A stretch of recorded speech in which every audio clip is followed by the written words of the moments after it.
The usual, make sure that you have your drive open. If you cannot get access to something, just put it in the chat. Just tell me this college, whatever, we can't open this. I will, we'll fix it. And hopefully I was in there checking a lot of permissions earlier this week.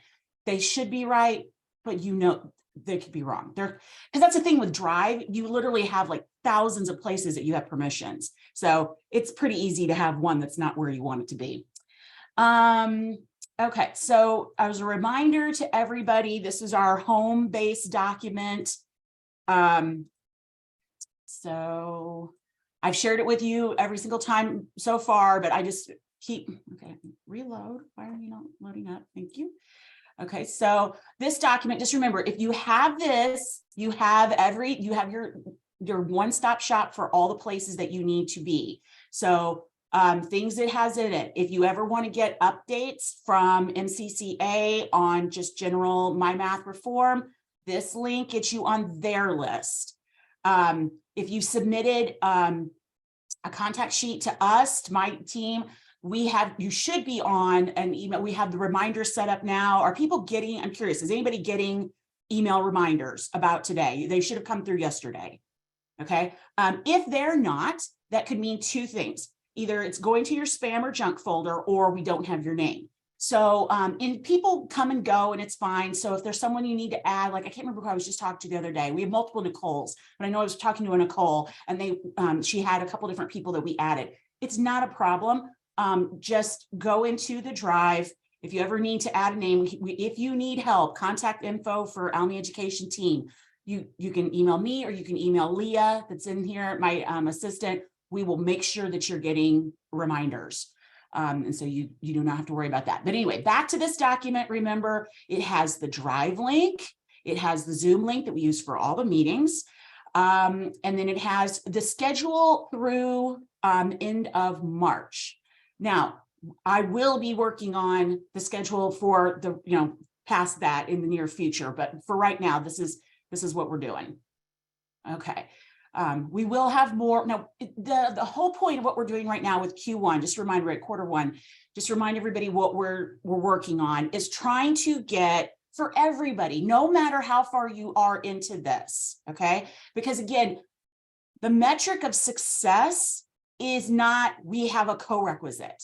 That's not what we're talking about. That's a lovely component. That is not the metric of success. The metric of success is that you have, well, first off, by August this year, you've got to be able to, for any of your students that would qualify for Michigan Reconnect, they have to have co-recs available to them for math. So that's one thing. And we're going to talk about that in just a second.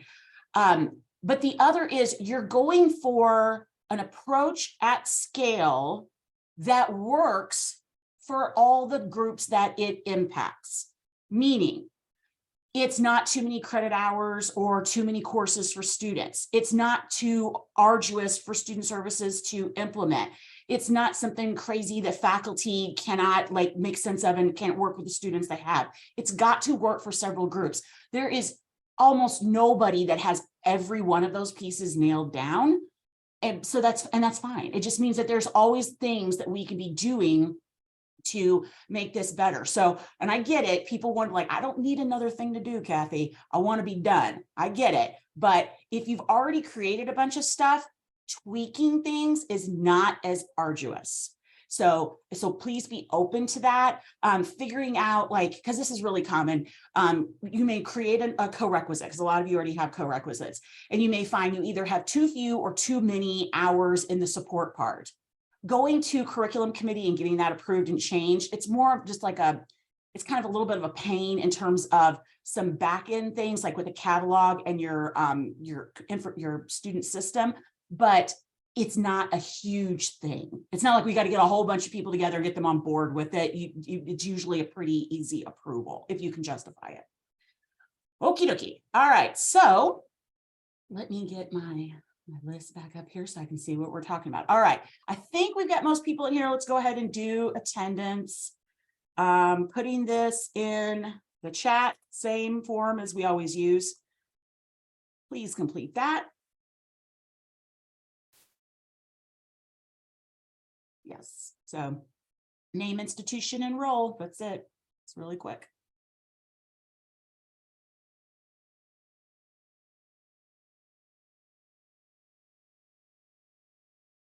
Oh, and also while we're here, just to remind people, most of you have already done it, but if you haven't, please hover over your name in the participants list, hover over the 3 dots next to it, and add your college name afterwards or abbreviation or something. It really helps me. If you want to add more, you want to say, I'm an advisor from Bay College, you do you, but it's really great if I at least know what school you're from. Because my guess is by the time we're done with this project, I may know which schools you're at. Do anybody feel that way when they teach? It's like by the end of the semester, yes, now I think I know who they are. If they don't move, if they move, forget it. And it's like, and if I always tell my students, if I see you outside of the classroom, don't be offended because I won't recognize you. Because unless you're in that seat at this time of day on Tuesdays, I'm not going to remember you. It's not personal. It's my brain. Okay, so let's see. All right, I'm putting and again, since we have some people come in after I've sent this attendance form in the chat. All right, so you need to have your drive open. Things that will help you to have open as well, because you're going to reference them, is go to your folder for your college and open up Schedule 2. That's the one we worked in last time. There's a reason I want you to open that, because you wrote something in it. So I want you to have that open. And if you're like, I didn't really fill that out, please do that with me if you can. Like my whole thing with this is I'm not trying to give you any busy work. I'm trying to whittle it down after I've done so many of these with schools. Like, what are the things that we need to know and have documented? Because I hate writing reports and I hate writing anything that feels like fluff. Like, I only want to do the stuff that's actually necessary to what we're doing. So I'm only having you write things that really, really matter to what we're doing. Nobody's got time for just extra. All right. We talked about that. We talked about that. Is there anyone here whose college is not listed on this list? Same list that we've been using before, same numbers. If your college is not on here, but you are here, let me know in the chat. Okay, so next thing, let's talk. Yes, Lansing. All right. Is Lansing on here? Because last time I thought when somebody wasn't on here and they were. All right. Lansing. CO. Yay. Okay, now I got it. All right. So the next thing I want to do, and again, feel free, you can turn your cameras on, you can unmute, you can talk to me. This is fine. I don't bite. I hope I've proven that by now. I did send out an email. I try to send an email after these meetings to remind people of upcoming things and whatnot. And I meet with Jenny Shanker from MCCA regularly. I don't believe she's going to be on today because she's at the Achieving the Dream conference. I don't think she's here today. Oh, okay. Pam, I saw your note. So I check in with her regularly, and I know I mentioned in my email, that you've got to have co-recs available to Michigan Reconnect eligible students this fall. Okay. Is anybody like that freaked them out and now they're very concerned about making approvals? Is anybody in that boat? If you are, and you want to talk through your situation, we can take a few minutes and do that, because we can just problem solve how to deal with it, how I can help you prioritize so that you can meet that. So anybody need help with that? Did you repeat what that is again? Like, you don't have a co-rec, you need to roll it out this fall, and you're worried about getting it approved and on the books. Oh, I got it. Because it's already February. Is anybody in that, like, where they're just like, they're not sure how they're going to be able to do all of that for fall? If I may, Kathy, I don't think that's an issue. Like you said earlier, getting the credits changed or something like that, you just go to the right governance board, fill out the paperwork, and everybody votes yes. So, well, I guess the question is anybody have, like, there's probably schools here that have no co-recs whatsoever. So that might be a new thing. So, I mean, does anybody in that boat, and we can just talk through your situation, because I'm sure there's a couple. We have no one. So I was kind of in that situation at a previous college when the first iteration of Reconnect went into effect, and I was in a higher level position than I am now, and we just did some special dispensation to meet the requirements of the law, and we were actually able to implement what I didn't think it was the ideal version of it, but one that was workable and had been implemented at another institution, because I also brought on a new faculty member who came from that institution. But ultimately, it's just going to, if somebody needs to do that and they don't want to speak up, and I don't blame you if you're that person, then talk to your dean and or vice president of instruction or VP of academics. Your VP of academics is very aware of this issue, and more than likely it's already being worked on at each institution. But if for some reason you have concerns, that would be the way to go, because obviously there's catalog deadlines and all of these sorts of things, and we are way past that for most of our colleges if you have an online catalog system, just because it takes time to build schedules and so forth. But that would be my advice to you if you find yourself in that situation. Absolutely. And so I want to piggyback on what Mike was saying, because he's exactly right. Definitely go to those people first off, and say, okay, I know we have this requirement that we've got to meet. The issue that you're going to have is creating a course. And I know that there's always an approval process at colleges. If there's anything on the books you already have that you could use that won't make things more confusing, because sometimes using a course in a different way is confusing, try to use what you've got, always be resourceful. Otherwise, see the immediate thing you need to do is figure out, are we going to have any new courses for this fall? Draft something for these courses and talk to your administrator. Is there any way that we can kind of basically accelerate the process to move through approval, or can we consider it a pilot approval? Because sometimes people get that like a temporary approval to be able to offer it, because the things are having the course on the books, having a number. Yes, you need to get it in the catalog, but you need to get it on the schedule. That's the big thing, is getting it on the schedule and then getting people familiar with it. Because what happens too, and so just heads up for anybody that's in this boat, it's entirely possible that you go through all this work and we don't get anybody in the class. So how we use it matters. We don't want you to make it work. Ideally, you need to have multiple sections of that co-requisite. You need to have the advisors aware of it. And we're going to go through all these things. I'm just kind of giving you a heads up if you're in this boat and you're like, okay, I need the accelerated version, Kathy. What are the steps? We're going to go, I'm going to walk you through all these things over the next several meetings. But you've got to have advisors on board with what it is so that they can get students into it. And you've got to pull back on other offerings in your schedule. If you literally just tack it on and leave everything the same, you probably won't get anybody to sign up for it unless you have advisors that can literally at your school put students into the course. And some of you do. If they're signing up themselves, that doesn't always happen. So, right, I agree with everything you're saying. The only two things I would mention quickly, you want to be careful of saying, well, for the Reconnect students, they can get into a course this way and take the co-rec or something like that.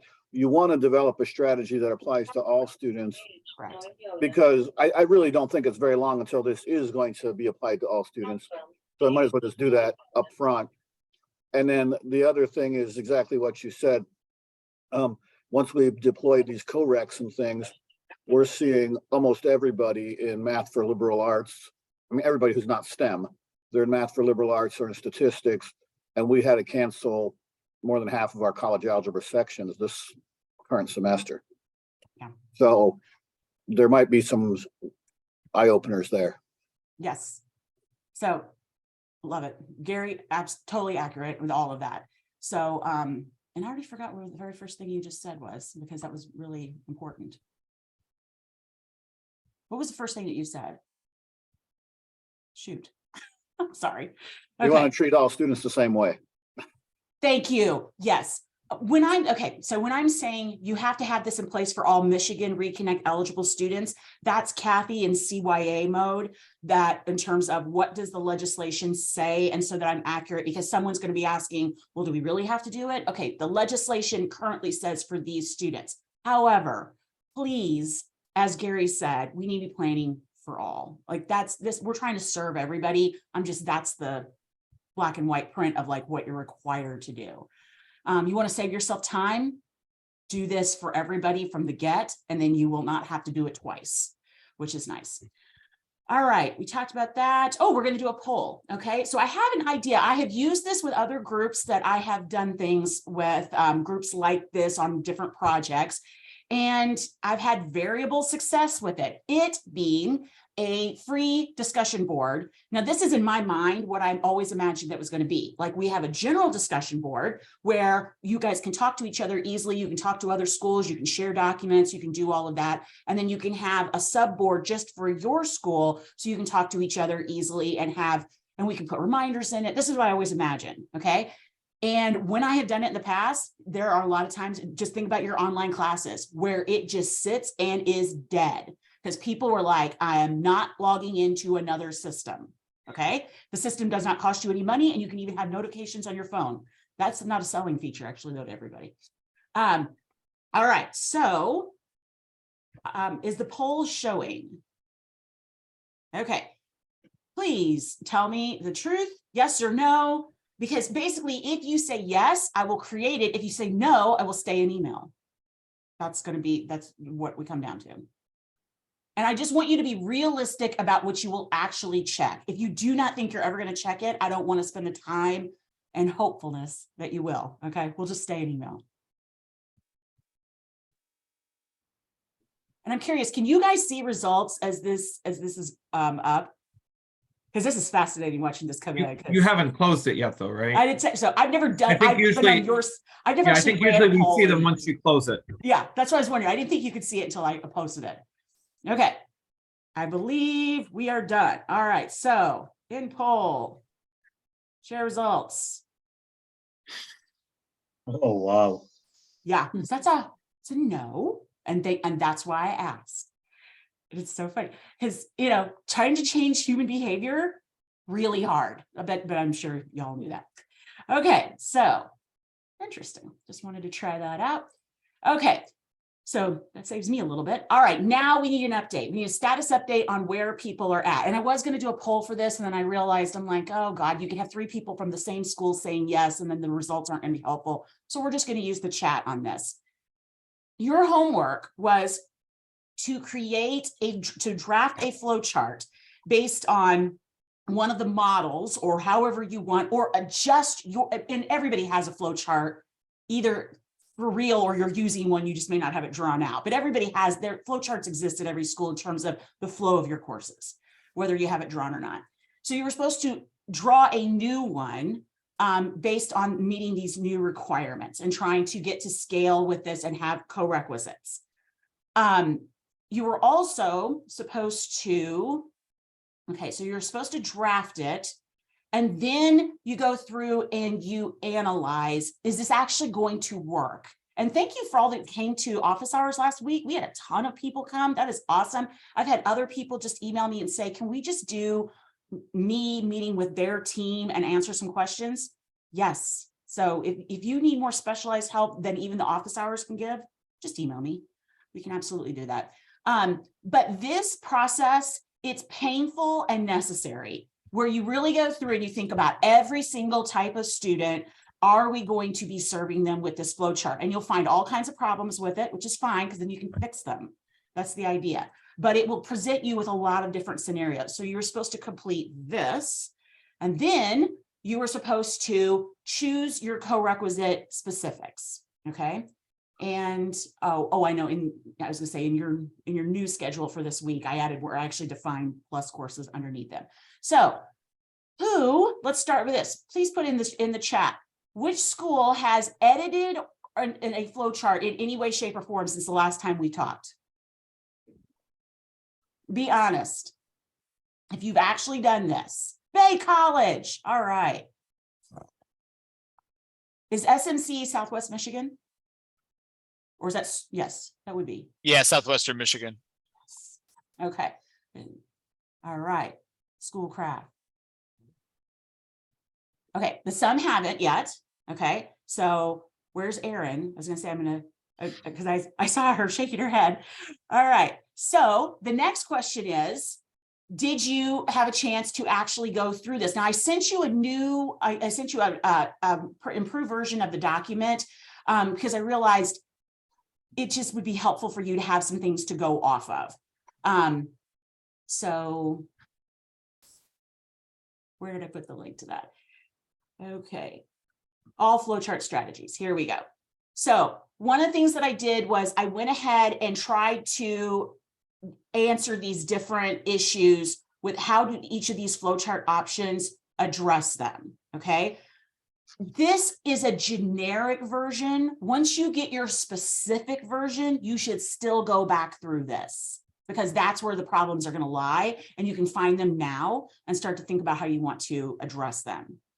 Okay, so I'm curious. No, I don't think I'll ask that one. Let's go to the last piece. Did anybody complete this? Choose our co-requisite specifics. If you did, put your college name in the chat. We did this. Montcalm has. All right. Okay, so here's what I would love to do. Because I'm not asking because some of you have already done this in the past. You're like, yeah, we already had it done before we came here. I'm talking about you've actually been working on this more recently. Does anybody want to, we could take your school and go through it and actually analyze it together as a group? Because I think just like in teaching, I think seeing an example would help. So do we have anybody that'd be willing to share their flow chart and we can talk about it as a group?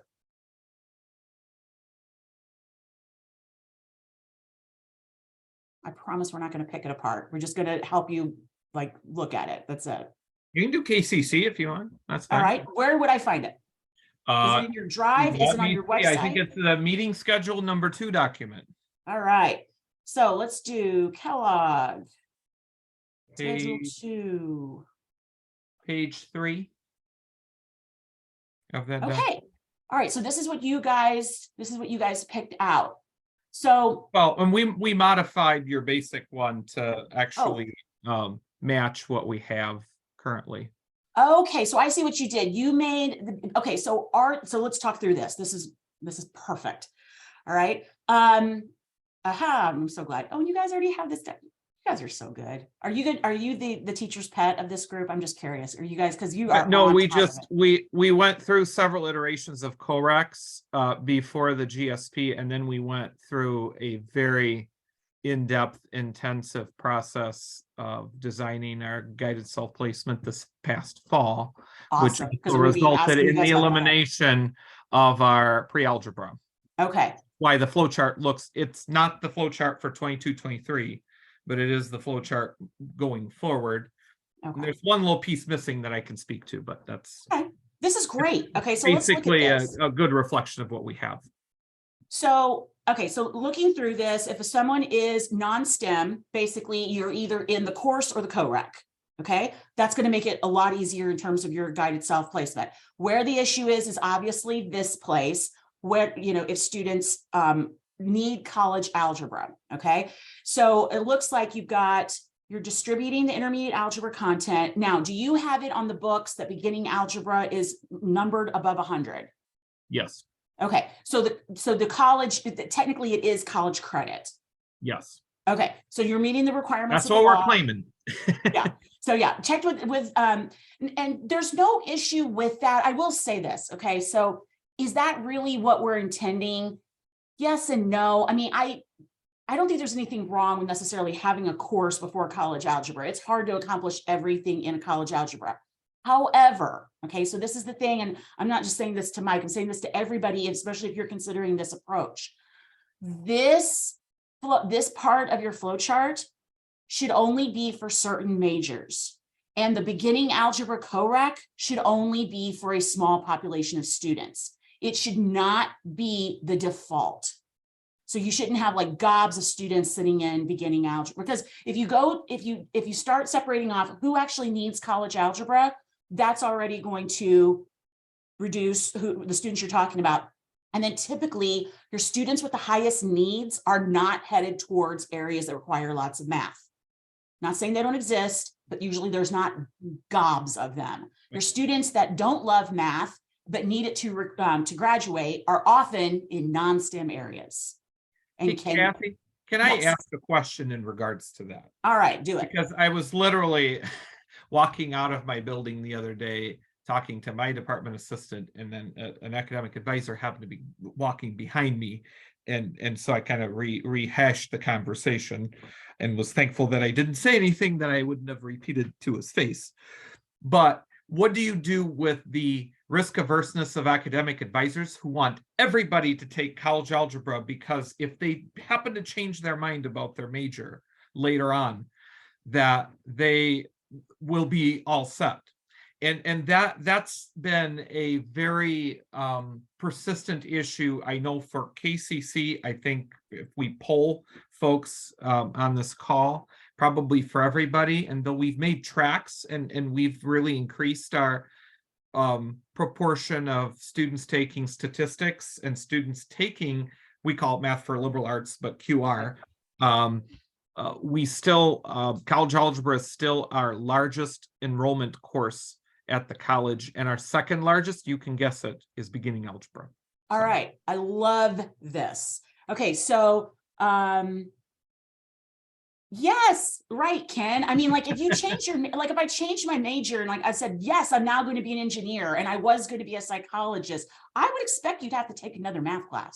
And I wouldn't be surprised if someone said I did.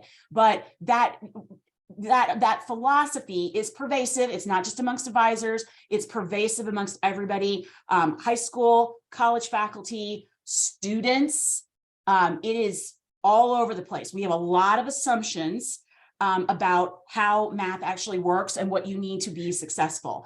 And the data does not bear out that that approach works. However, people are going off of personal experience. N equals 1, okay? This is what I've seen. This is what I know to be true. Even you can tell me the data till the cows come home, but I don't believe it because that's not what I see every day. Until they actually see something different and they're like, huh. When you actually put students into a co-requisite and they pass, and it's like, could they pass beginning algebra? Yeah. Could they have passed your non-STEM co-req and be done with math? Yes, a lot of them. Okay. But who was going to say something? Joy. Joy, yes. What's your question or comment? What do you think? Mike just mentioned about this college algebra. Do you think that most statistics should be offered instead of having everybody take college algebra? It seems to me that in everything, there's some kind of statistics. Students have to read charts and everything, and not much statistics is being offered. What do you think? Okay, so it really differs between states, and I know we have the MTA that we're also dealing with, but nationally, we have gone more and more. If we could only have one course that a student takes, if I could only pick one course, and I'm not the only one that says this, in college, statistics would be it. Because we're just in a data-driven world, and using algebra, although algebraic ideas appear, a full college algebra course is not that useful in real life. Let's just be real. Okay. It's really not. Whereas statistics and the reasoning and being able to understand those situations is useful. So the issue is always with all of this, are we going to be setting up students to transfer and have to take more math there? And then there's never going to be a perfect solution to all of this, but definitely we do not want college algebra to be the default at your school unless your school has like a rockin' STEM program and you got a ton of students headed towards STEM, which some colleges do. So who is in the boat and could put this in the chat? Who would also say our default are the algebra courses? That's is like college algebra for college level. That's what most of our students take. Is anybody else in that boat like Kellogg is? It's true at Bay. Okay, anybody else? No, can I comment quickly? Amy? Yeah. Kathy, rather. Yeah, this used to be true at Muskegon, but it's amazing how quickly it changed. Okay, then tell us about that. because I was department chair for a while, and I get a little bit of release time for being the coordinator of the math discipline, because math is in its own department at Muskegon and all that. But I made it my business to go to all the meetings of the counselors and all the instructional affairs committees and things like this, and explain, hey, these are the courses we're rolling out. This happened like 5 or 6 years ago when we started Math for Liberal Arts, and when Michigan Transfer Agreement came out, and the statistics, and we've of course always been teaching statistics. And so the result of this is that it kind of, I don't know if I want to use the word eased, because not a whole lot is easy, but it kind of led into all this guided self-placement and Michigan Reconnect and all of this, because we're seeing like higher pass rates in Math for Liberal Arts and statistics as opposed to college algebra and things. Well, now all of our enrollment pretty much is in Math for Liberal Arts, statistics.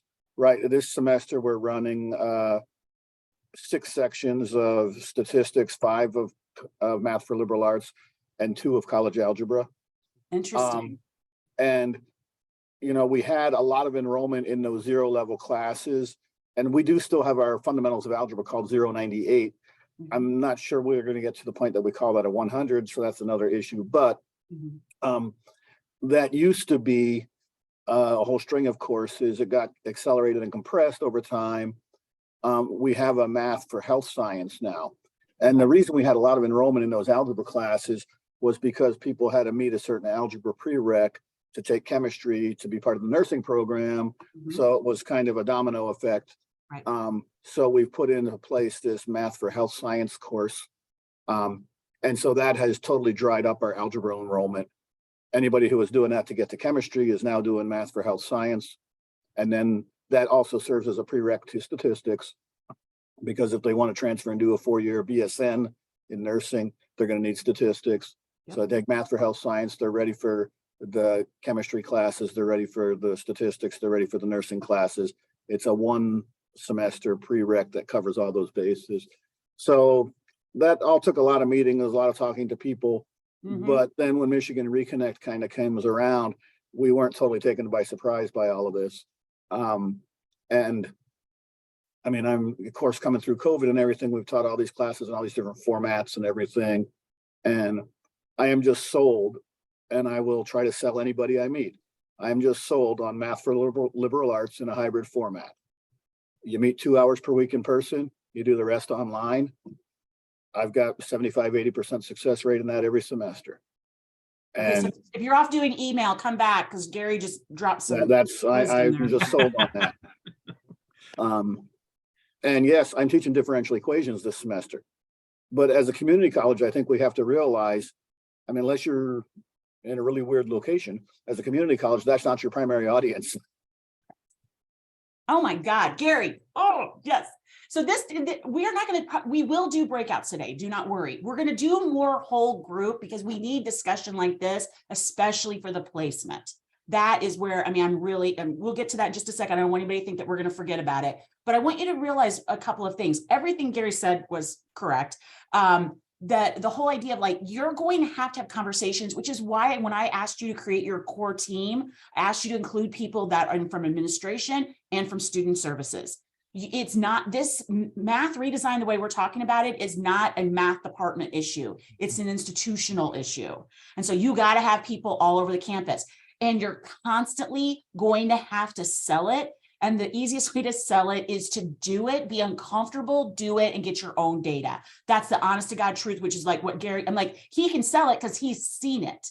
And I can sell it because I've seen it. I work with so many schools and they're like, oh, this isn't going to work. And then they go do it and they're like, well, holy cow, it worked.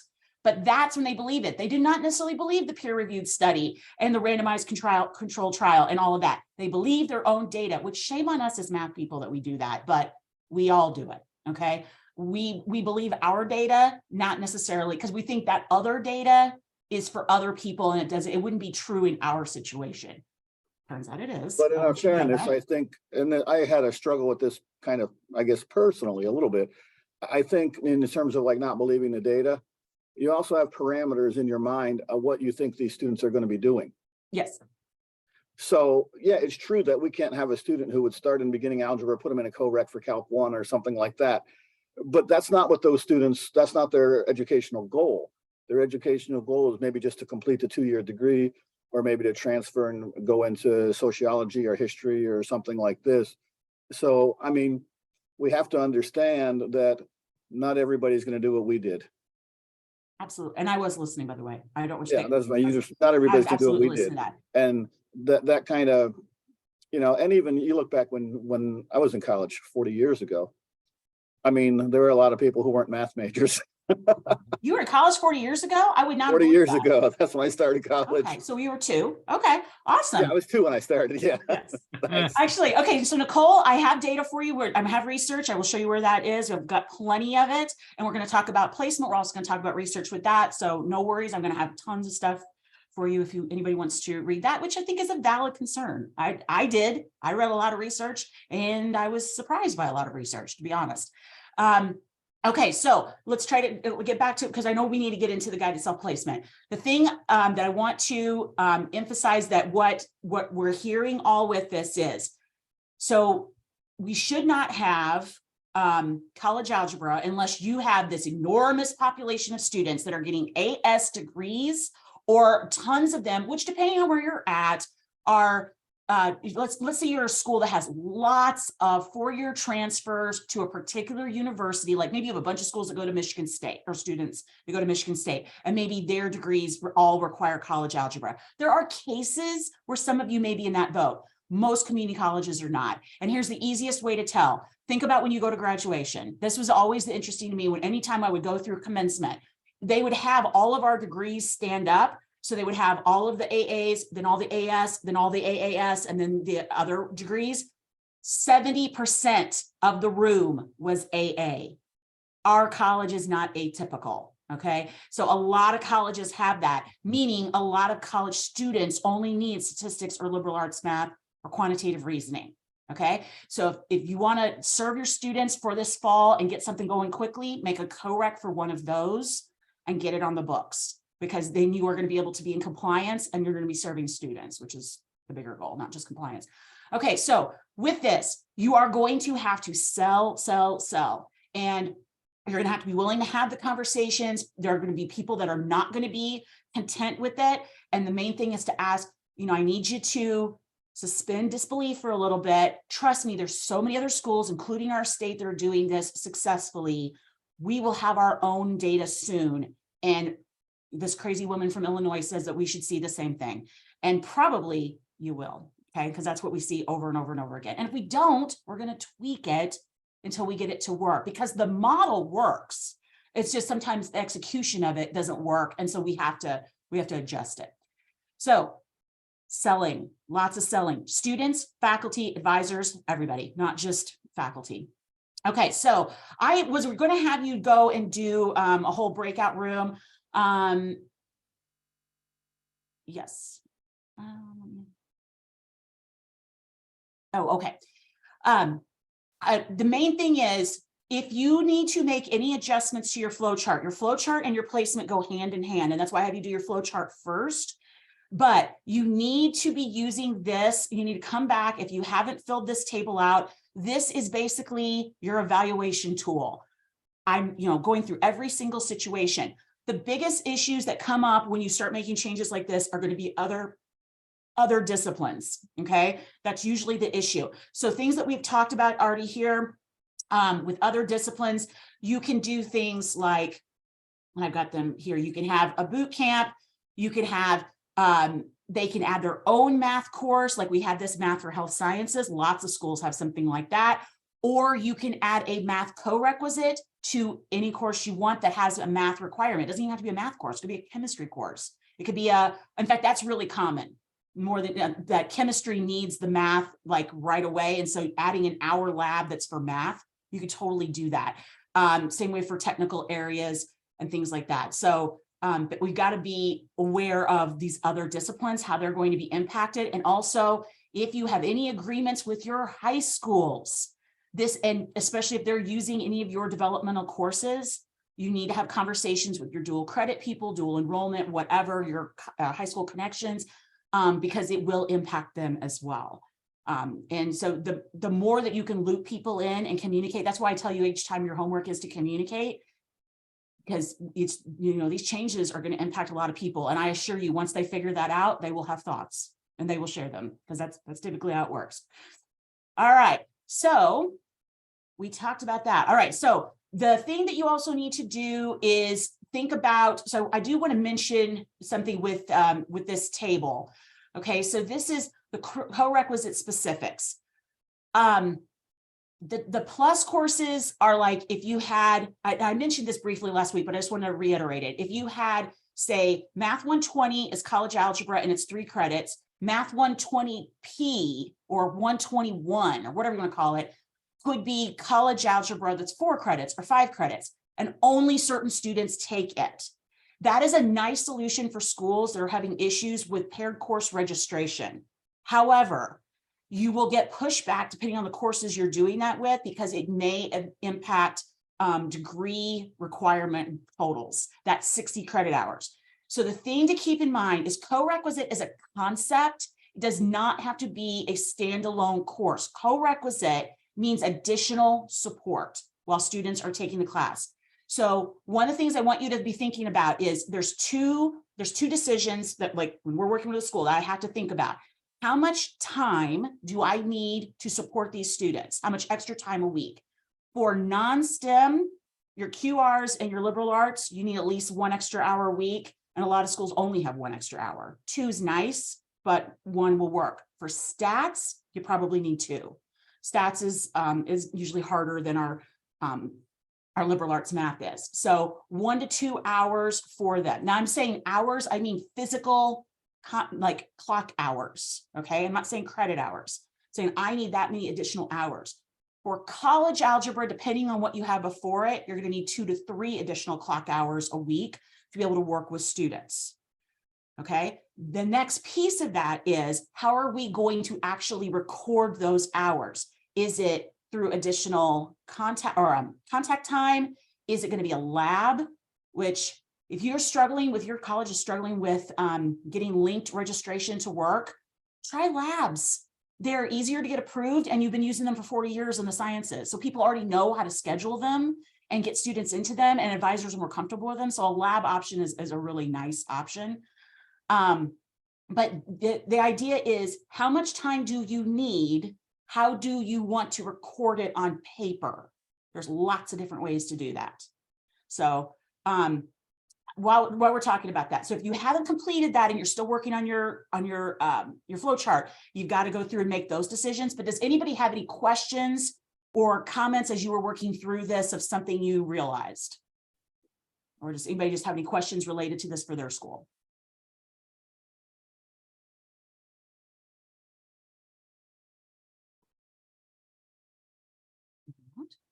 All right, if you do, please let me know. In the meantime, we need to get our new schedule for today. So I should have done this from the get, but you know, I'm all over the place. So go to your drive, go to your intensive meeting documents, and then go to schedule 3, make a copy, put your college name in it, and go put it in your the drive folder that we're using for this project. I'll give you a minute. Please do that. Once you put it in there and make it so the rest of your team can see it, then you all can have that open. Kathy, a question while they're doing that. This is Rhea. Oh shoot, did I just forget my question? It's one of those, it's Friday afternoon brain.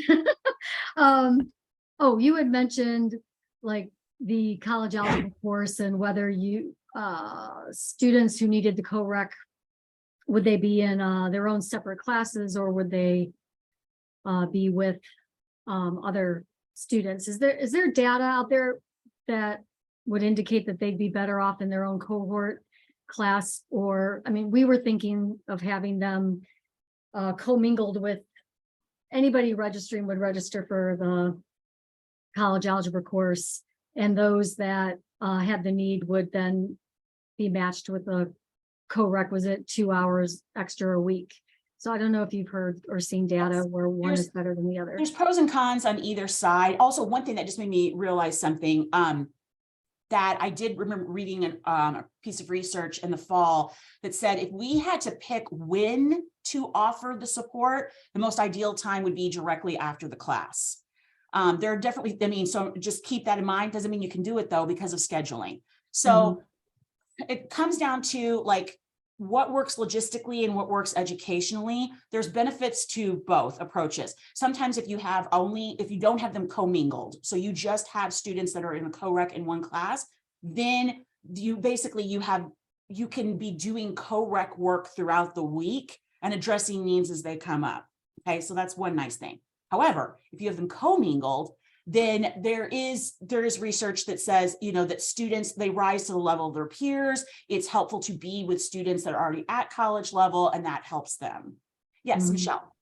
I have a comment about that. At Schoolcraft, we are kind of doing both. We're trying different things.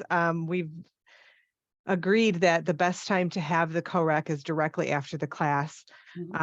We tried to put on the schedule a Jack and Jill kind of deal where you had like the gateway course, and then you had a co-rec before and a co-rec after, and then like part of the class was in the co-rec ahead and part of the class is in co-rec after, and it was crazy. So it was, it sounded like a good idea, but it was hard to schedule, it was hard to register for, and so we pretty much put the ixnay on that one pretty quickly. But we're doing some that are the whole course is everyone in the course is also in the co-rec. And as from an administrator's point of view, that's ideal because then I can run co-rec sections with max students. So I can, put 25 students in a gateway course and 25 students in the co-rec with it. If I do a commingled course, then I've got, 25 students in the gateway course. Half of them are just general pop and then general population. The other half are co-rec. And then those 10 or 15 students go into the co-rec, and now I've got a class with, a lowered amount of students when I could kind of maximize. So I'm glad you brought that up because so there are benefits to it, but the drawback to it, and it's interesting you guys are doing both versions of it because there's no one right way, is when you have this, like when you have them commingled, then you're going to have an issue of where you have to reserve seats. Right. So you have to have only so many seats that this type of student can sign up for, and this type, so that you have ones for the rest. It's always logistics with co-recs that make them challenging, but if you're having challenges, there are always solutions. And so I'm so glad that you guys are weighing in, like, because you just really don't find out till you do this stuff, and then you're like, oh, that did not work. We're an Aleutian school, and so a colleague school, so we figured out the way to do it. We combo the class and then force a co-rec. I wouldn't say it's easy or pretty or that, but we figured it out. So if you're a colleague school and you're trying to so anybody through Schoolcraft, that's who, Michelle, I'm going to be talking to you because Okay, our registration folks are having a hard time, even with the co-recs that we previously had. And now we're going to multiply the number of co-recs. Oh, okay. So I want to piggyback on that something. Yep. So as you get going into this stuff, student services, and hopefully we have student services people here, but student services make or break implementations. And sometimes, almost every school I work with, we get to a phase where the student services people get very, very nervous. They're very worried about, like, how are we going to implement all this stuff? How are we going to do this? We already have a current job. They get overwhelmed. All valid. Okay. The thing to keep in mind with, I lost my train of thought. We had the student services. You were just saying that they need with the registration. Scaling up. Oh, sometimes you will hear that can't be done. You will hear that sentence, that can't be done. Sometimes that's true. A lot of times it is, I don't know how to do that. So if you have, and I think the main thing is have compassion for people, have empathy for people. Everybody's busy. They want to be helpful, but sometimes they're like, I don't even know what they're asking me to do. That's why we have this group. So since we're not going to do this free discussion board, let's say you're a banner school and you're dealing with this issue. We have emails that we've had for the whole group. You could reply back to that and say, hey, who's a banner school that is successfully linking courses in Banner and getting students to register? Could you let us know? Because all you need to do is get your people to talk to their people. And if they can show them some screens, it can be all of a sudden like, oh, I didn't think about that. and then you can solve the problem. So for math people, this is like the biggest proof in the world. Like we are just like, you just got to keep at it until you solve it. All right. So sample 3 or schedule 3. So we've already been doing quite a bit of this. The goal of today, we talked about courses. Now let's hit placement because that's what we've really been going into. So what we just got through with were these pieces. The co-requisite, and they're in here. You can copy and paste, but anything that if you haven't figured out your course details and your co-requisite, details and specifics, those need to be, if you're struggling with them, reach out. If you need more help and you're like, we're stuck, I will help you. Okay, we're going to get into placement. What else did I want to tell you? Oh, the other thing, the reason I had you open up your schedule 2 was I want you to regularly, as a group, go back and look at your goal. It can be really easy when you get down and start, because we're going to get into the minutia. We're already getting there. And then people, we have lots of thoughts. We have lots of worries, stress, and whatnot. This is where you need to come back to your goal. What are we doing this for? Why are we doing this? What's the point? And that can help especially if there's disagreement. It can help us like, okay, what's gonna happen here? The main thing I want you to keep in mind is every problem that comes up has a solution. It's not that it can't be solved. It just hasn't been solved yet. So all the math teachers here, yet, keyword. So there is a solution if you're getting stuck. All right. If you need that flow chart document with all the rationale, I have a link in here for you again, that same table. Any of those that you haven't already completed that you need to complete. All right, let's talk placement strategy. Okay, so I have a very short slide deck that I want to go through with you, but I want to go into what does the research say? What does best practice say? And I fully expect, like Nicole had mentioned, she wanted to see some studies, very, very valid. So this document, I think I had in the last one as well, but it's funny, I just added a bunch of stuff to it the other day. This document is where I just add research as I see it. It's certainly not all the research I've ever seen. It's just ones that I find that were very particularly useful. There's an outline, go pick what you want. Like if you go to multiple measures, I have got a section on directed self-placement. So I've got, if you're like, I want research, I want to know, because that's what I've been doing is reading research on guided self-placement. What does it say and how does it impact students? So if you want more, you can see that. All right, so let's do this. Okay, so over here, where'd it go? Okay, well, that was interesting. Yay, now we're here. All right, hopefully, is this showing? Yes. Yes, all right, let's do it.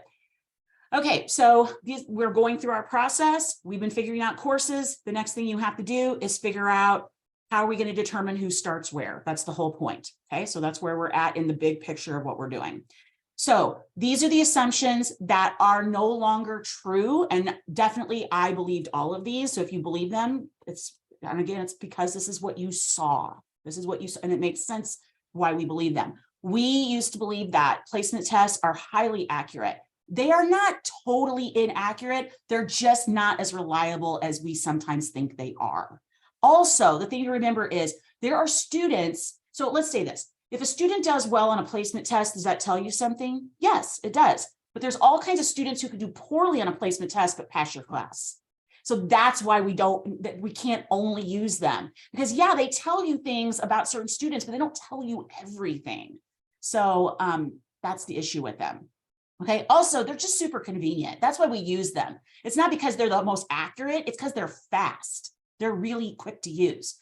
Okay. This is one I hear often. I remember saying this to our advisors in a meeting years ago. If we stop using placement tests, we're definitely going to be doing harm. And if we start students too high, that is going to be so much worse than starting them too low. Turns out research says not true at all. That actually starting them too low is the concern, because if they start too low and they have a poor experience and they're not getting college credit for their work and their time and their effort, it's not that they just drop out, it's that we like lose them from college.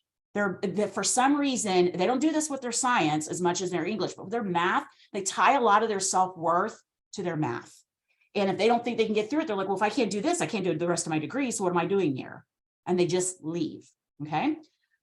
Yes, I can let her back in. Let's see, where are the participants? And I apologize about that, which is so funny. That happened in the meeting I was in this morning. I'm like, they need to let people in. And here I just did the same thing. Amazing. All right. So I do not want you to worry that you're going to start them too high and that's going to do harm. Starting them too low is actually can do a lot of harm. And actually, this is the other thing, because again, the whole idea, we don't want to do harm. There are up to 30% of students who never started a college if they think they're going to have to take a placement test or have to do remediation. We're doing harm right now, even though we don't know it, because there are students that will not come to us because of the way we run. Yes, Gary. Thank you. I think one thing that we sometimes don't think about until after we've tried things like this is that maybe it's beneficial to the student to see something that they haven't seen before. I mean, if you put them in these developmental classes, it's just the same thing over and over and over. And I know at Muskegon that those courses were typically taught by like retired high school teachers. So it was just the same thing over and over and over. If you get into a different class with a different person you've never saw before, this might spark your interest and it might just be better for everybody. So what he's saying right there is so pivotal with that. And again, if you're doing email, come back. Because this is the thing that we have to understand. We, for so long, and I'm saying we, because I did this too, we thought that passing these courses is all about, do you have algebra skills or not? Can you cognitively learn this content or not? There's so much more to it than that. And it has to do with students' self-perception, their belief, their level of engagement. And the things like doing math that's related to their actual field. Yeah, Gary's exactly right. It's a whole lot more interesting. They haven't seen it before. And it's different. And they're willing to stay with us a lot of times when they wouldn't have before. The little things like this stuff really do make a difference. And you think, oh, that's not going to be helpful. And again, the main thing I want people to keep in mind is we're not saying that developmental instruction or developmental skills aren't important. Both matter. We're just saying, where are we doing them? That's what's different. It's not that we're not going to do them anymore. It's that doing them always as a standalone prereq isn't always the answer. That's what we're getting at. Okay. Forever, and I hear this with nearly every school I work with or that I don't work with, I hear everybody's like, we can't use our high school GPA. We can't use high school grades because our high schools are really weak. Everybody says this, not our high schools. So when they say, well, if you see that research, those high schools must be really strong. Nope. Anybody's high schools. Seriously, GPA is it tells us a lot. It does not tell us everything. Okay. So having a 3.2 tells me something about them being a student. It does not tell me that they can factor. So I'm not going to say it does, but it does tell me about them being a student. So this is the rule of thumb. And I learned this from reading studies and watching someone that this is all they do is multiple measures placement. And he taught this and was like, oh, my mind was blown. Okay. Past test outcomes predict future test outcomes. So look at tests if you want to know how students are going to do on a test. Look at how students did in a class if you want to know how they're going to do in a class. That's why GPA is helpful. So the thing to remember is GPA, high school GPA, is the ultimate multiple measure. It is over multiple years and hundreds, if not thousands of data points and people and ways of grading and time and everything else. So could you have someone that's super easy or super hard? Yes, but it's going to balance out to the middle. And you're going to, where it levels out to, if you have someone that has a 3.0, you know something about them. You don't know everything, but you know some things about them. Whereas if you have a 2.0, you know some things different about them. It is valid information and it's valid up to 10 years. That's the thing to remember. It's not like it's just valid right away. It's valid for a long time. Okay. Hey, Kathy, so, yes. I think it's also ironic that you do hear everyone say that my schools are bad. So if everybody's schools are bad, then it's actually a pretty reliable measure.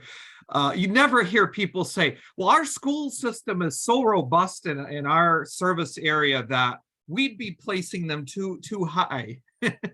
That's funny that you say that because there's okay, so I don't live that far. Like 45 minutes from the Chicago suburbs. And there are some and I'm sure the same thing is true with Detroit suburbs. There's probably some very affluent areas. Okay. So we got some super affluent schools and super high performing schools. The colleges that they feed into still think that their students don't have good schools. It's hilarious to me. So, but keep in mind, the universities look at us and they think that we're not teaching the same math they are. Everybody does this. We look at the people one level below us and we're like, they're not doing it the way we would. Everybody does that.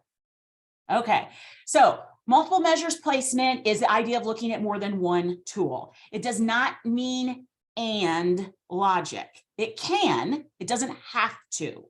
So it means that we look at something and we look at all these different measures, so more than one measure. And the research says is we take the one that benefits the student the most. Okay. There are times where you might want to do an and, but you don't need those as much as you think you do. We'll talk more about that in just a second, but it's not because there's a bunch of people in Illinois that will say it's not multiple if you're doing this or this or this or this. It is multiple because you're looking at more than one thing. Okay. And also we have to look at what the research says, what bears out.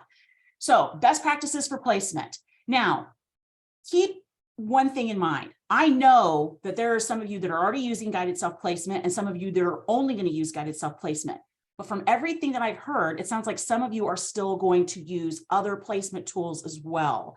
And so some of this will apply to your situation, some of it won't, but when we get in the guided self-placement, we should be covered on however your college goes about placement. So just hang tight with me if you're like, we're not doing it that way. Hang tight. We are going to talk about guided self-placement. Okay, so the main thing is guided self-placement or not, our default needs to be looking at GPA. If we're going to look at any numbers, look at GPA. Now, people get really worried. They're like, well, we have a hard time getting the GPA. And then what if they lie about it? Okay, there are people who have done all kinds of studies on this too. Students, when they get it wrong, when they self-report, they're usually not that far off. And it's still accurate, which is what's really interesting. There's, more on that in a second, but we don't have to have this as fine grains sometimes as we think we do. Okay. Use a placement test only if all other approaches are exhausted. For some of you, I don't know that you're going to have a placement test, but if you do, it should be used seldomly. Okay, and it's really nice if you can use it only in the cases where it's like, hey, you don't want to take the co-requisite, or you want to start an even a higher class, where it gives students options as opposed to it's this punitive thing. That's where, because again, students will often just avoid anything to take a placement test. So we need to be really careful when we use it. What we're using it for, any placement, test, whatnot, it's to determine how much support they need. That is what we're trying to figure out. Okay, can they just start in the full class, or do they need to have additional support? Allow your highest placement a student can have to benefit them. So if you are looking at multiple things, whatever the one that helps them the most, say that their GPA is high, but their SAT is low, use the GPA. Okay, I know it may not feel like that's going to be the right thing, but you just remind me that I applied to grad schools based on whether or not they require the GRE. Oh my God, I know, Aaron. It was funny because my master's, I had to do the GRE, and my doctorate, I did not. And I was like, yes, nobody wants to take a placement test. It's not fun. Actually, I take that back. My son is like a test nerd. He's like, why don't they have more tests, Mom? Because he doesn't like doing homework, but he's real good at tests. He's lazy like you wouldn't believe. Right, very lazy. Okay, I love him. Just called actually.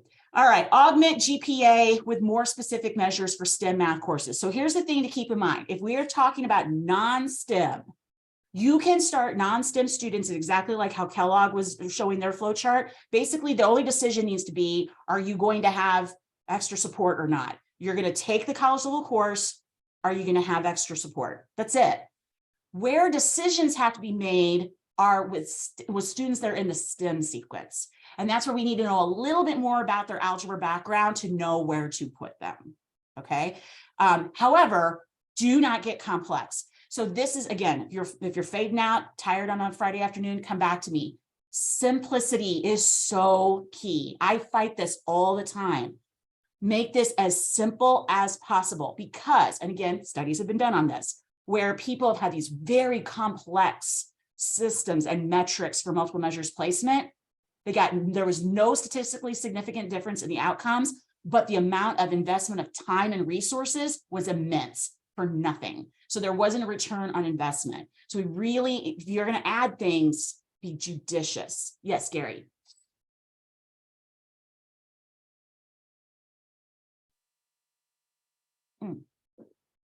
You're still muted. Gary, you're muted. All right, I thought I unmuted myself. We had kind of an overly complicated system in MCC, even for being a small school, that we got rid of recently. Okay. We had like a college algebra class. We actually had two different versions of college algebra. And then we had trigonometry, and then we had calculus for these STEM students. And so we've condensed the whole machinery into just the college algebra is now part of the MTA group. We have a pre-calculus course and then calculus. So we went from like having 4 courses to having 2 in that area, just because it's simpler for everybody. And I mean, we did a lot of stuff when we were teaching college algebra, the higher level college algebra, and statistics. I'm sorry, and trigonometry before calculus.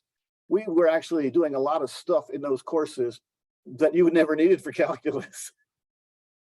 So we've kind of rethought all that. And so sometimes the simplest approach is the best, and we've kind of dropped back to that. So we're actually, and of course we got rid of all the zeros too.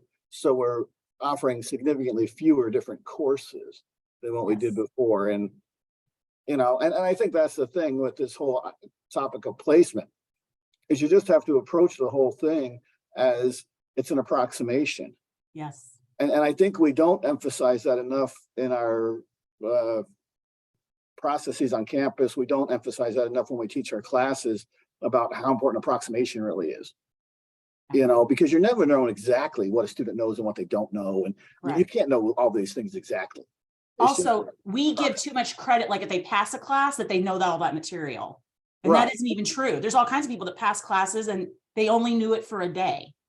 But they just do it for the final exam and that was it. Right. So you're exactly right. It's like we place a lot of reliance, I know I did, on placement tests. And so I don't want you to be, because I was at Mitch-Matic, several of you were at Mitch-Matic, and I went to Jim Ham from Delta College, who I don't think he's on here today.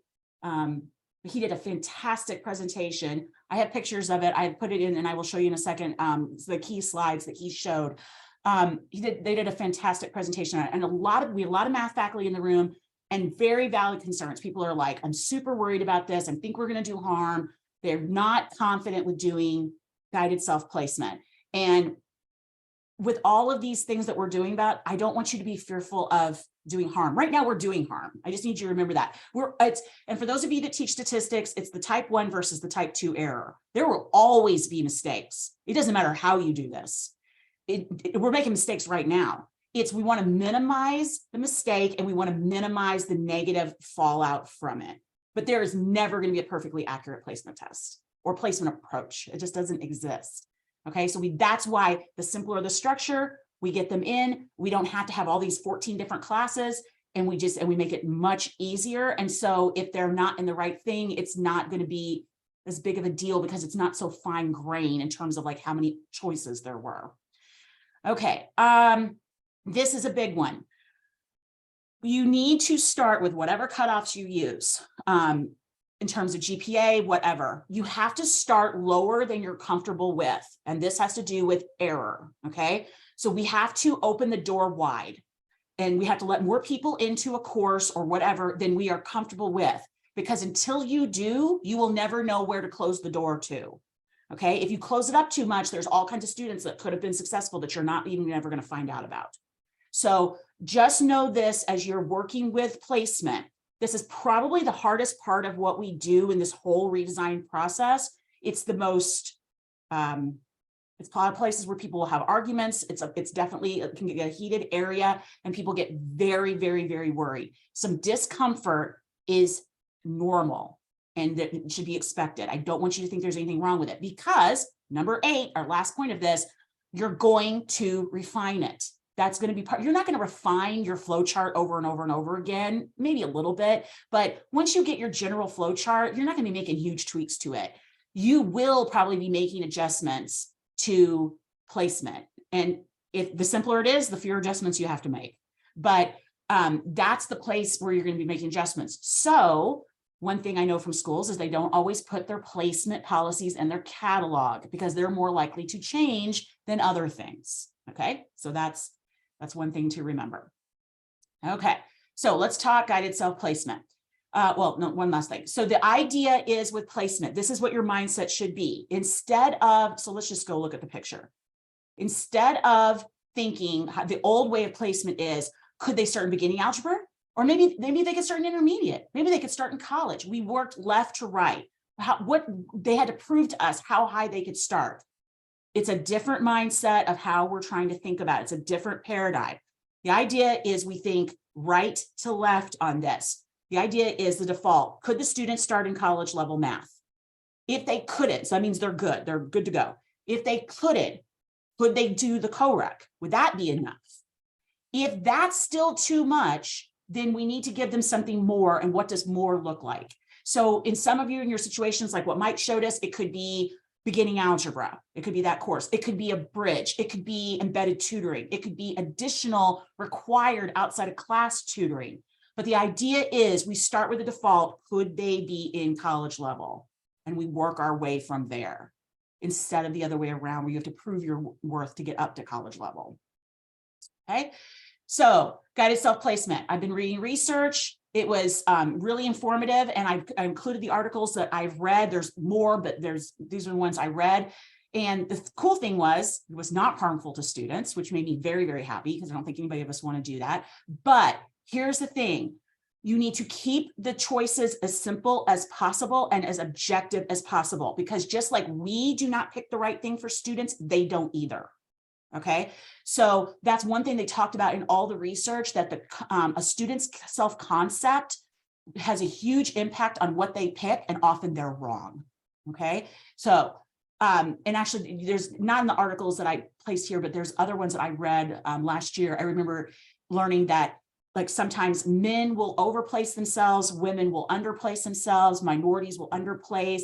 Not always, that's kind of sweeping, but there were some definite themes with that, that we have a belief about ourselves, and we can put ourselves in courses that we could actually start higher. Okay, so focus, keep the simpler your flow chart is, the simpler it is. It really, it's just like, this is what I need to know about a student.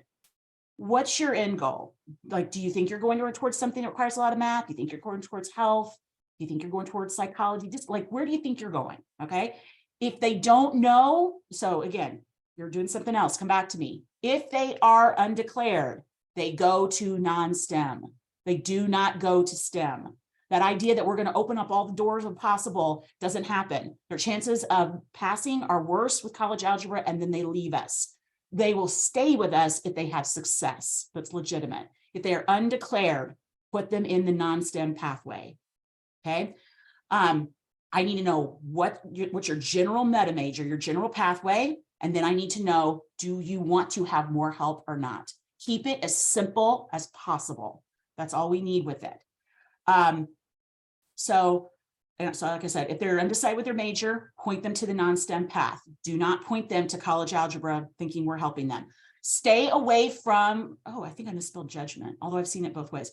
Stay away from judgments of ability, where people have to rate how strong they are with things. We get it wrong about ourselves. Okay, we get it wrong a lot, and that was all throughout the research. So, and then this exacerbates issues of equity, because you're going to have the students that we most need to be benefiting. They're going to be like, oh, I've never been good at math. And then they put themselves in a class that they don't need to be in. Don't give them that choice, because it's not like they're trying to pick the wrong thing. It's just they don't have the confidence yet to know what's possible. So we have to help them with that. Don't give them too many choices to make and judgments to make. Okay, so the thing to remember is we believe that standalone class review is needed, and so do students. They think if they're not ready, they should be in a separate class. The thing to remember is research does not support that. Research says they can be in a college level course with help. We have to fight our biases and theirs. Or we're just right back where we started. Okay. And again, you won't believe it until you see it. So that's a lot of people that they got to see it at their own school, or they don't believe this is, they just think, oh, that's a lovely thing for other people. Yes, Crystal. I just got a quick question for you. So is there a proper way, and I know there probably is now, but I'm going to ask it anyway, a proper way to really say this to students? Because I really want students to understand that by being placed in the lab, it's really an asset to you being able to move forward into completion. Yes. I don't want them to see it as oh, I'm being separated or, oh, something is wrong, so now I need an extra lab. I'm really know, is there like vocabulary or ways that we can talk to students for them to really understand that this is not to stop your progression or set you apart, but really help you really to progress to that next level? Absolutely. And okay, so I'm so glad you brought this up. So if we do co-recs the way they're supposed to be, where it's not just an additional class, but it's actually support for the course that they're taking, they should be very easy to sell to students. And what will happen is, as students take it, they will talk about it, and you will have students who don't qualify it but still want it, because this is so helpful to them. It's not something we're saying it's punitive. We're saying, you know, like I would have loved to have this for science courses. I got A's in science. It was the hardest A's that I ever got. I would love to have had some extra help built in and not have to go find a tutor. A lot of people need extra help in math, so we're providing it for you. You don't even have to seek it out. So this isn't a judgment that there's something lacking. It's that a lot of people need some extra help in math because we don't always have time to do everything we need to in a math class. We have a lot to accomplish. Okay. Yes, we're not fixing something that's wrong. There's nothing wrong with them. There's nothing wrong. And I will fall into that deficit language just because I've been in this field too dang long. But we shouldn't be calling them developmental students. They're just students that need extra help with certain subjects. I mean, you could have a student that rocks at physics, but they're not much of a writer.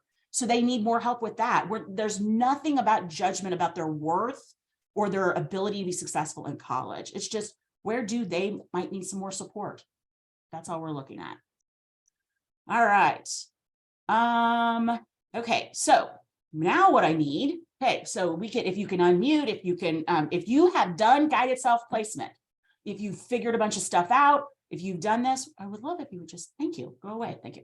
I would love if you could unmute, if you're willing to share. So because we need to hear from the people who are doing it, what's working and what's not. Before we do that, I want you to know I have collected a few things for you, because what we're going to do is we're going to talk a little bit about this. I want to hear from you guys. That's what the research says. What's it mean, boots on the ground? You're going to tell us that. Then we're going to close out with the last part of today in breakout rooms where you have a chance to go and talk about placement and figure out what are we doing, how are we going about this, whatnot. A couple of things I want to mention. In this intensive meeting document, I put a sample placement chart. This might not be relevant to you at all because you're like, we're going to guided self-placement, or you might be like, we're going because we think that the state's going to require it at some point, so we're just going to hedge our bets and do it now. You may never need this. I just wanted to throw this in here in case someone isn't going to guided self-placement yet and wants a sample to start to work off of and not have to, not have to invent the wheel. Okay, but you may not need this. Things that will be helpful to you is if you go to our main drive and you go to the guided self-placement information. First off, they're not pretty, but they are functional. These are the pictures from Mitch Maddock, from Jim Ham's presentation from Delta College. And actually, that just made me think of something. Hopefully no one's sitting out and I haven't let them in. Okay, good, no one is.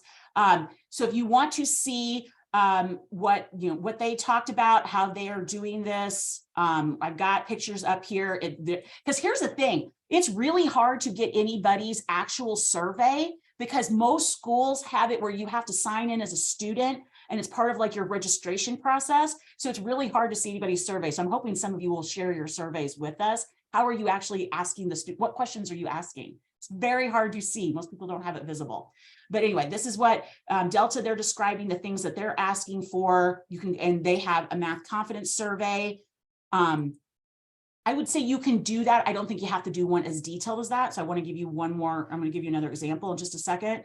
But this is their information. And then I've also got, they had data, all kinds of things. You can go back and look at this on your own time.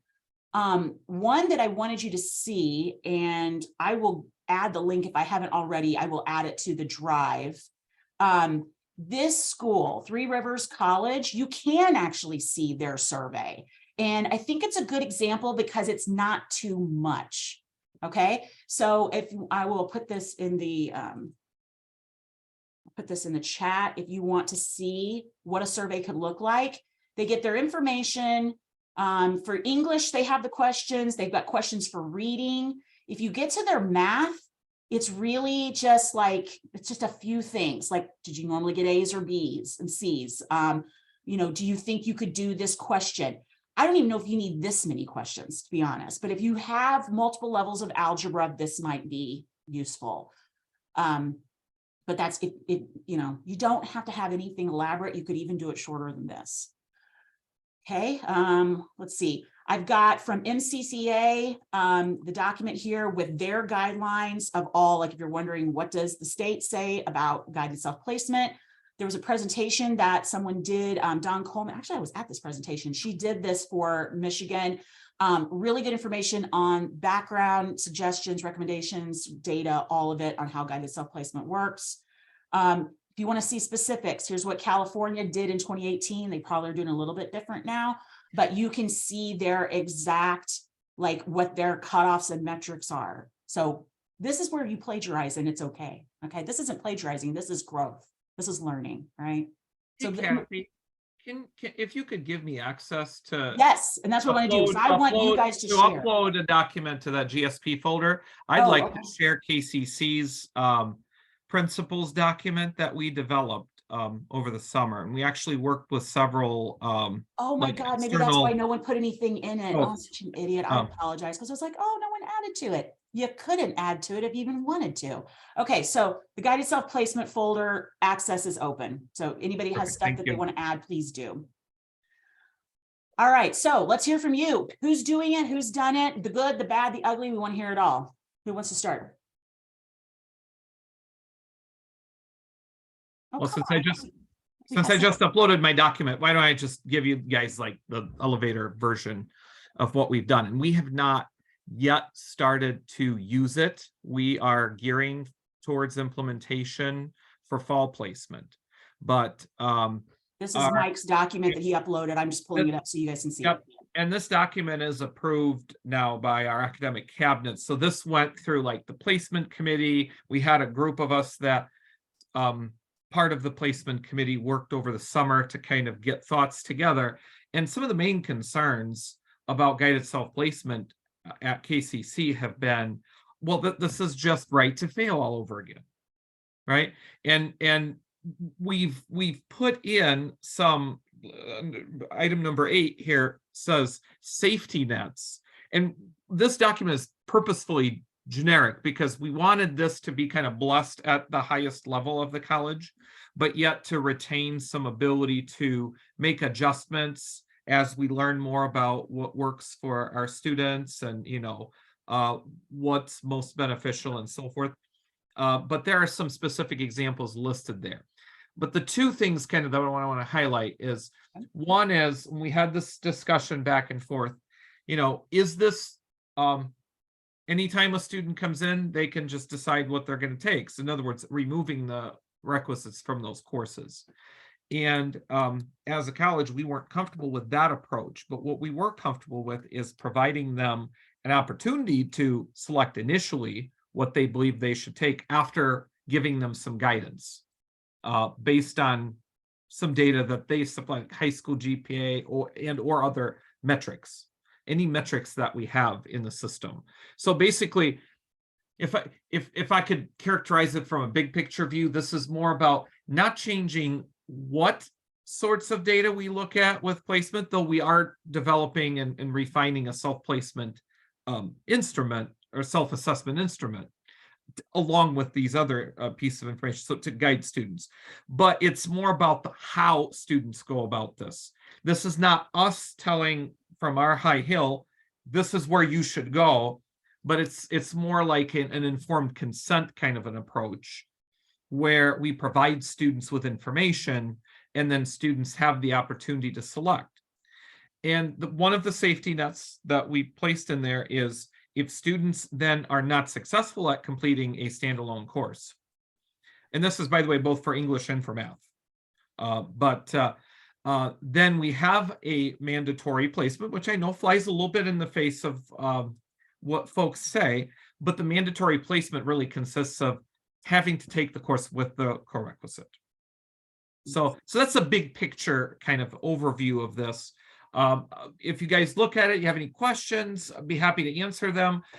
We are still kind of nailing down the procedural and logistical pieces of how we're going to initially roll it out, and then how we're ultimately wanting to, where we ultimately want to get to. One of the colleges that we talked to this summer said their first couple of years, they actually implemented this with a paper form approach, where students literally were taking this self-assessment on paper, meeting with advisors, and then along with the advisors, then they were making that informed selection.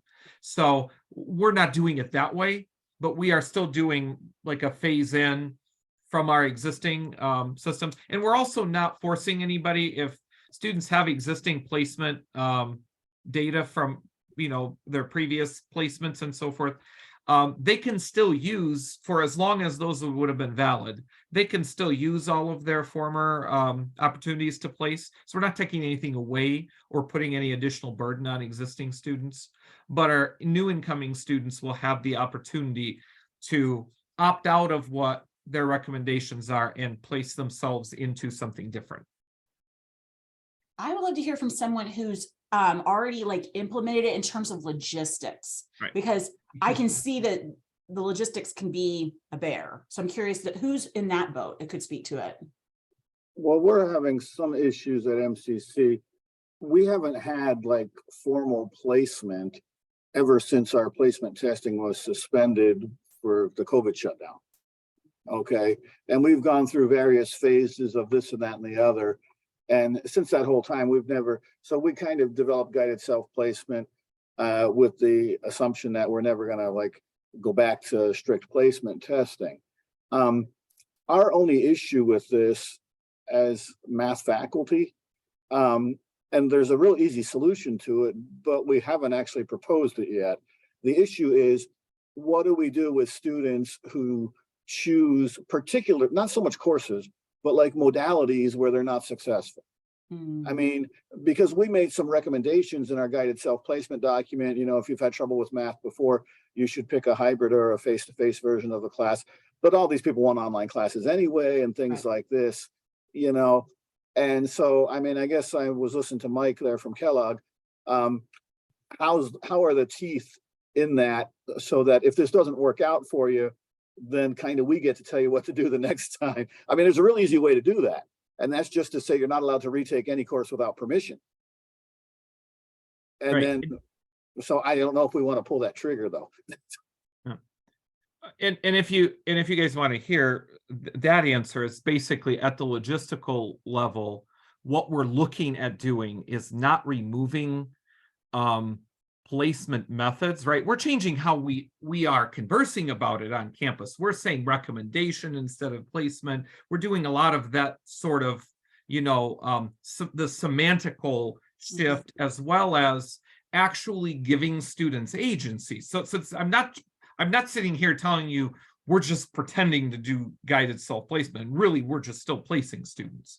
But what we are still doing is that we are retaining placement-based, in Lucian colleagues, they're non-course equivalencies that allow students to enter courses. And our self-assessment will eventually be another such non-course equivalency that is simply just geared from the student's decision, right? Furthermore, they also have the ability now, even with the initial implementation, to say, no, but I want to do this. And then we essentially wave them into that course. We're going to make it a more robust process logistically. And there's a couple, we thought we knew how we were going to do it. And then we started having discussions, and then, you know, it usually happens. So we're having another round of discussions about kind of the version 2.0. But for version 1.0, we already have a way that we're just going to let students in, and a process by which we can do that if they choose not to go with a recommendation. If they choose to go with a recommendation, that placement data is already in the system for them. That's allowing them to register for the course. And we're just talking about how can we best record it all in one place, whether we use eTrieve or we use the, you know, the colleague TSUM screen, and I'm getting into the weeds here, but that's the level of conversations that we're at right now. Michelle, what were you going to say? Well, I was going to say that we are right at the beginning of these conversations about guided self-placement. And really, we already know what to do, which is we need to take away AccuPlacer, and we need to stop recommending students go upstairs and take the AccuPlacer test. But we haven't figured out how to like pull the rug out. We haven't figured out how to just stop yet. And the reason is because we are in mid scale up of our co-requisites. Mhm. And we don't have anywhere for students to go if they're not ready for college level and they're not ready for college level with co-rec.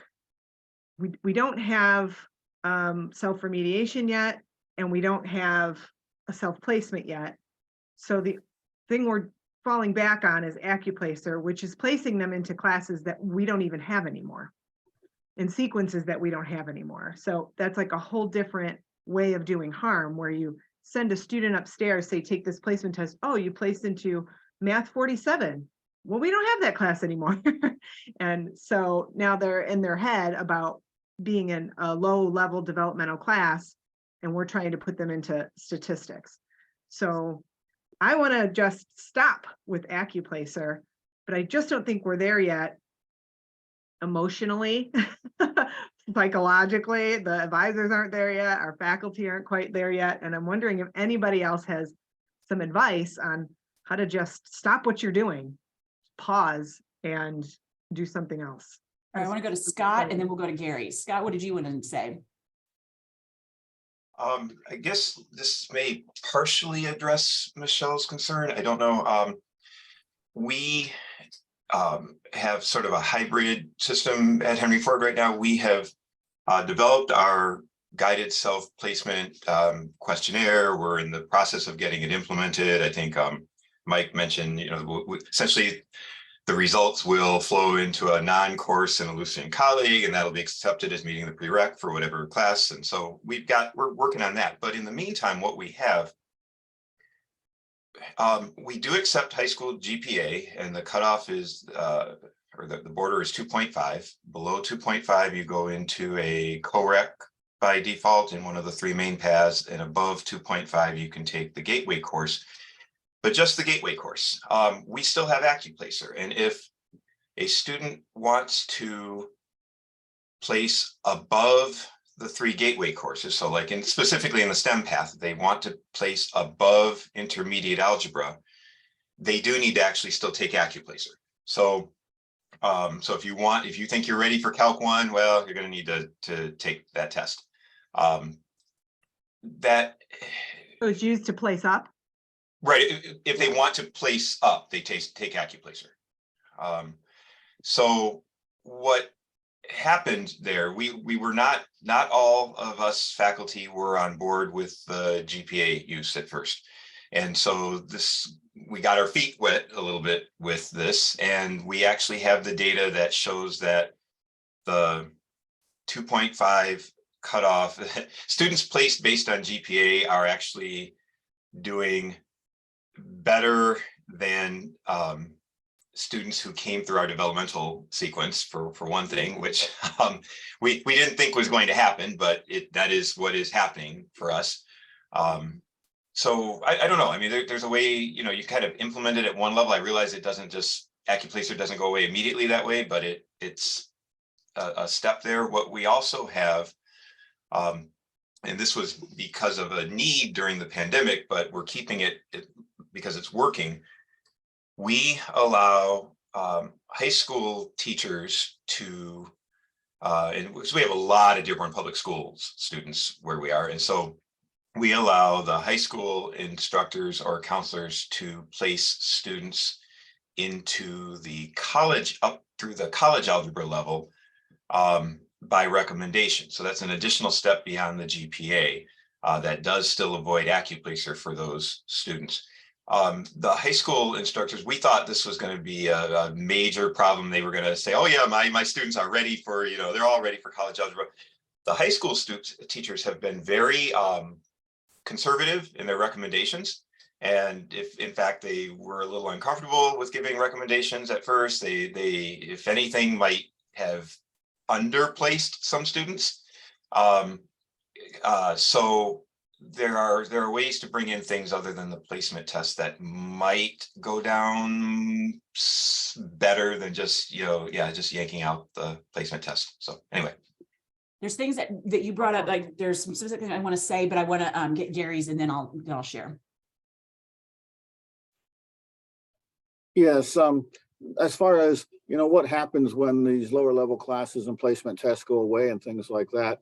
One thing that we've actually done really recently, and JB Muhlenberg is kind of in charge of this. I think he's not here today because he's at Achieving the Dream conference over in Chicago, but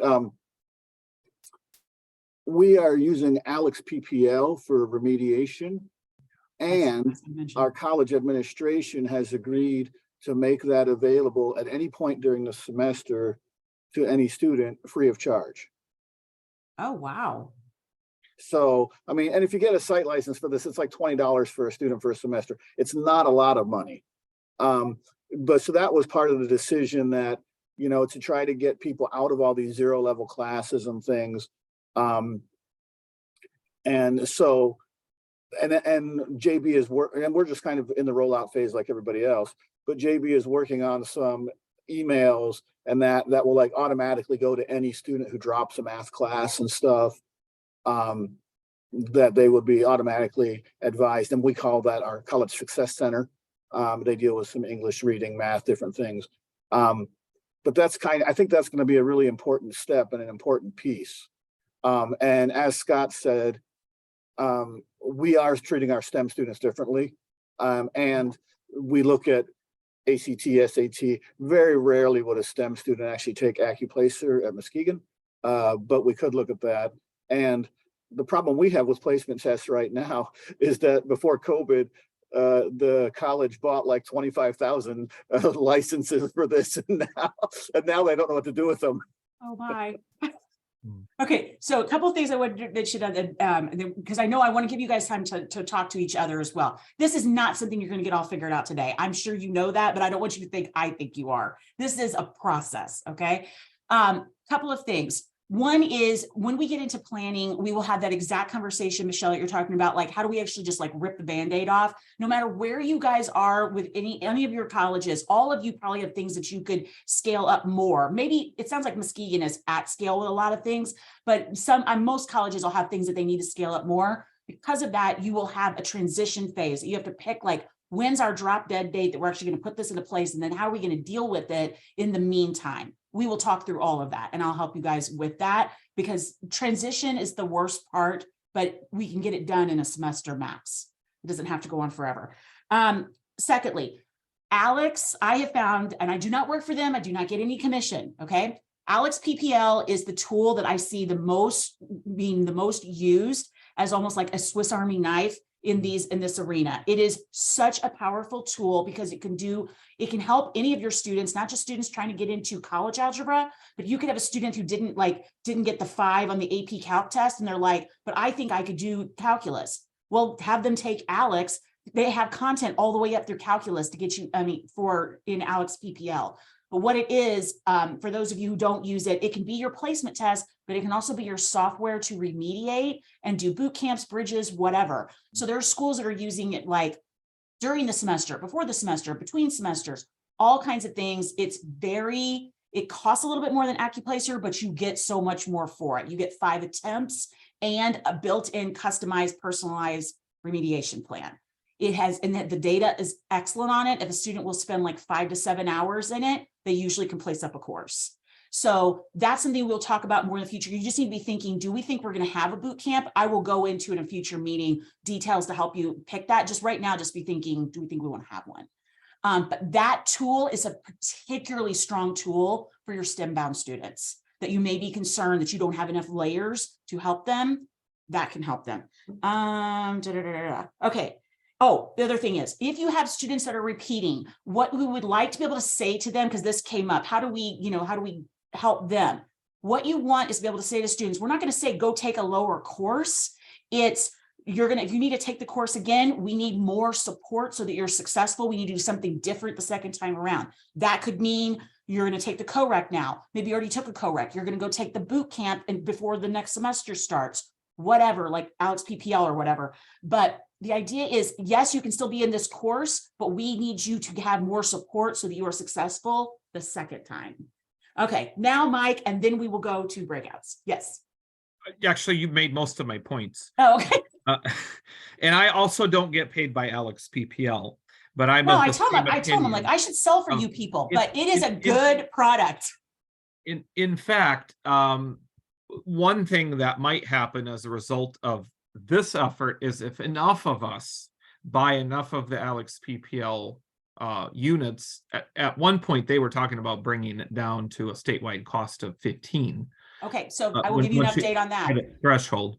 Illinois has that. And there are other states that do too, where they negotiated a price at the state level with ALEKS PPL, because like I'm working with schools, I have to pay $25 per student per year. If you have a state negotiated rate, it can be as low as $15 per student per year. I believe state of Michigan is open to those discussions. I believe ALEKS is open to those discussions. Nothing has been decided, but if this is something that you guys really want, you need to let us know, because I think there's a possibility there, just like Mike said. Yes, Mark. I just was speaking with our McGraw-Hill rep this last week about this very thing. And I want to make clear that that's for the PPL product, I believe, not for the prep products. We use their ALEKS prep products for our boot camp that we were running prior to any discussion about this bridge program. Just because it gave us more flexibility, it gave us more options, it gave us more topics to go through. And our school didn't adopt ALEKS as a placement tool anyhow. And so we have AccuPlacer tests that they take, but then we had chosen the prep product, which he was putting somewhere around the $50 to $70 mark for that cost. So maybe we need to investigate the PPL, I guess. What's the difference between them, I suppose? We don't need to have the full course. And that's the thing, they have a lot of data on it. If we can just get students in there to work some, even just with what the modules they have in the PPL, they can usually go up a level. And it's cheaper and it takes less time. So, and then it helps them, and we're not taking the place of a whole course usually. We're just helping them refresh and then get to the next piece. Mark, it's exactly what you said. It's the customizability that you lose with PPL. Right. But it probably, depending on how you design your boot camp type experience or other opportunities for students, because you can also do like an Emporium style drop-in. Sure. We've talked about a bunch of different things, just we haven't landed on anything at KCC as to how we're also going to provide additional supports beyond. Well, and something that we asked him to kind of work up for us as well was something where we could start them in this prep course as part of the bridge program, because we're also working on the other group with the academic catch-up program. And if we could use that throughout the year, then to put them into to keep them with their course that they're going to be taking in the fall anyhow. So that's something else we're looking into using with that, but I just wanted to make that clarification. Thank you. All right, so I love this. You guys are awesome today. I hope you know this. I brag about you guys all the time. I'm like, this Michigan group, they are fun to work with because you guys are like engaged and you ask hard questions, but that's okay. I like it. Okay, so a couple of things from the chat. Brenda, what I've seen schools, the best luck they've had is just basically say, we got rid of them. And we're going to talk about this when we get into planning meetings, what you can do when you go to your other departments. I will help you with this. But the preview is you tell these other areas, we have eliminated these courses. We have these options instead to help you meet. And we are going to give you some recommendations on how to support your students and give them a very short list of how they can do this. I will help you with that. But honestly, you just kind of have to say they're gone because otherwise, because they're going to just be like, no, you have to hold on to them forever for us. And really, they find out most of the time people have math requirements because they've always had them, not because they actually need them or they even serve the class. It's just like, oh, we've always had that requirement. So more on that, but I did want to give you a heads up on it. Okay, so for your homework, I'm going to let you go and have some time to, and what we'll do is I'll leave the breakout rooms when we go to them, I'll leave them open until like 10 after the hour. So if you want to stay in there and talk to each other for a while, have at it. We have office hours next Thursday, 3 to 4 p.m. Eastern. What you need to be doing is having these discussions about placement. You need to be refining. If there's any changes you need to make in your flow chart, you need to do that based on any discussion you've had. And then you need to be figuring out, how are we going to do placement? Is this approach? Are we going to do a survey with a guided self-placement? What's that going to look like? I wish I could give you all the details under the sun, but I try to give you what I have so far. And I think the key is that we need to have and I guess it'd be up to you guys. Do we need to have another meeting just on guided self-placement and have people share tools, or like, I don't know, if you have suggestions on this, but I really feel like let's not invent the wheel. Please, if you have tools and you've made a survey, let's share it in that folder so that other people can benefit from it. Kathleen, could we set up an area in the shared drive for people to just put resources for? Yes, we have one. Okay. So in our shared drive, if you go to the guided self-placement information, I've changed the permissions. Anybody can add to it. Please, I hope that people will put stuff in there because it's going to make it so much easier for other people and just, share the love. Let's see. Last thing, so when you go into your discussion, when you go into breakouts, this is what I want you looking at together. I want you looking at this table and thinking about what's our default going to be. Are we going to use a test? Are we using guided self-placement? Are we using it kind of hybrid and still using a placement test? Whatever. You guys need to have these discussions. Do we think we'll have a boot camp? You don't have to figure out the details of it today. Just do you think you're going to have one, or bridge program, something like that. I want you to have that discussion when you go into when I open up breakout rooms. Okay, what are we going to be doing at the next work meeting? The next work meeting is next Friday. Are you kidding? Is that right? Hold on a second. I think I have that wrong. Next office hour is, we do have a next work meeting is next week. Oh my God, you can tell I have to, yes. Oh, I totally forgot about this. Yes, because the following week I'm traveling for a conference. So next Thursday is office hour. Next Friday is another work session. So whatever you can get done on your placement, we're going to come back together, talk, and troubleshoot. Just get the conversation started. You don't have to have it finished by next Friday. Just get going on it is the main thing. And then we're going to be transitioning into planning. Once you get these things figured out, then we'll actually be like, how do we make them happen? But you guys have got to have discussions about what do you want to do? What's the strategy you want to use? Okay. All right. Let's open up breakout rooms. I have it so that you can pick, and it's the same numbers as we always have been using. I need to put that back up. Hopefully they're not going to give you any issues. So same numbers as before, and breakout rooms, open all rooms. Pick your, if you're Bay College, pick one, Henry Ford 3, just like we have been doing. Please go do that. And again, I'm going to keep them open until 10 after the hour. So you can just keep talking. You don't have to stop in the next 10 minutes. If you need me there's a way to ask for help, and I will come if you want me.